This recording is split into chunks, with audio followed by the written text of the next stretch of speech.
اللہ اللہ اللہ اللہ اللہ اللہ یا اللہ۔ پاک نے کچھ لشکر بنا ہے عقل کے لیے، وہ انسان ان لشکروں کی تیاری کرتا ہے۔ عقل کے لشکر کیا ہیں؟ ایک عقل کا لشکر توکل ہے، اللہ کی ذات پہ بھروسہ، جو دوسرے درجے کی توحید پہ بیان ہو چکا، لا مؤثر فی الوجود الا اللہ، کہ کوئی مؤثر نہیں ہے، کوئی نفع دینے والا نہیں اللہ کے سوا، کوئی نقصان سے بچانے والا نہیں اللہ کے سوا۔ یہ توکل ہے خدا کی ذات پر۔ تو جو فرمائی یہ توحید مضبوط توحید ہے درجے دوم کی، کہ خدا کے سوا کسی سے انسان نہ ڈرے، خدا کے سوا کسی کو انسان مؤثر نہ سمجھے۔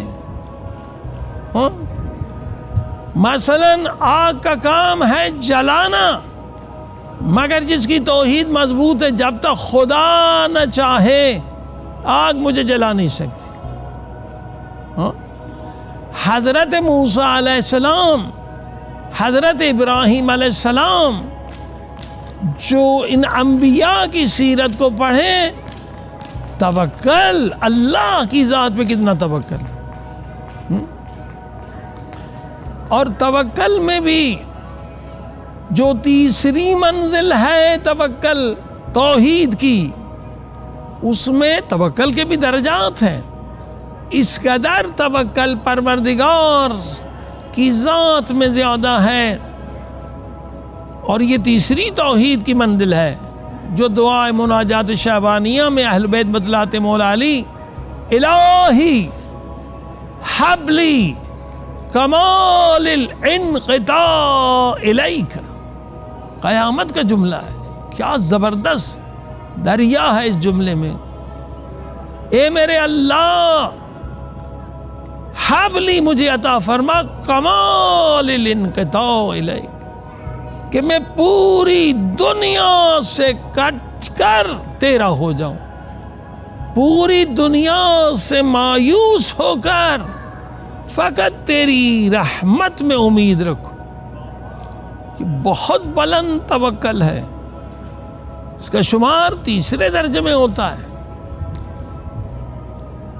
یہ بہت بلند توکل ہے۔ حضرت ابراہیم کو جب آگ میں پھینکا گیا تو ابھی ہوا اور آگ کے درمیان میں تھے، جبریل آ گئے، ابراہیم کیا میں تیری مدد کروں؟ ابراہیم اگر مدد مانگتے جبریل سے تو کوئی شرک نہیں تھا۔ جبریل اللہ کا فرشتہ ہے، جبریل سے مدد مانگنا نہیں، خدا سے مدد مانگنا، مگر ان کی توحید تیسرے درجے پر تھی اور چوتھے درجے پر تھی، لہذا وہ منافی ہے۔ تیسرے درجے کی توحید اجازت نہیں دیتی، یہ بلند توحید ہے۔ کیا جواب دیا؟